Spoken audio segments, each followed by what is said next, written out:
बिस्मिल्लाहिर्रहमानिर्रहीम।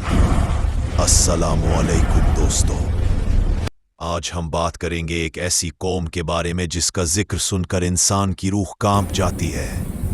ये वो मखलूक थी जो ज़मीन पर उस वक्त आबाद थी जब इंसान शायद वजूद में भी नहीं आया था। उनके कदमों के निशानात आज भी पत्थरों पर कहानियाँ सुनाते हैं।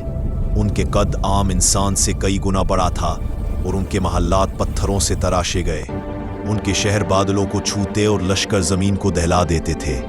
कुछ मौर्रिखीन के मुताबिक जन्नत भी उनसे डरते थे, मगर उनका गुरूर और ताकत उन्हें तबाही की तरफ ले गया।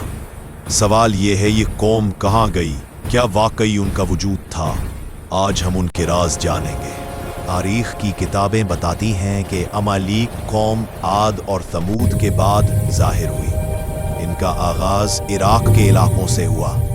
इब्तिदा में इन्होंने बड़े बड़े शहर बनाए और रफ्ता रफ्ता मशरिक वस्ती के मुख्तलिफ हिस्सों में फैल गए। जहाँ भी गए इनके पीछे खून और आग के आसार रह गए। इनकी ताकत और गुरूर ने उन्हें दुनिया का सबसे ताकतवर गिरोह बना दिया। हजारों घोड़े सवार लश्कर इनके साथ थे और इनके कदम ज़मीन को लरज़ाने के लिए काफ़ी थे।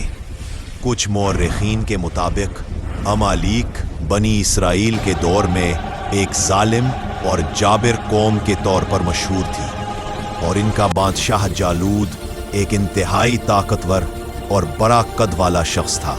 जब बनी इसराइल अर्ज़े मुक़द्दस में दाखिल होने गए, उन्होंने अमालीक की ताकत देखी और डर गए।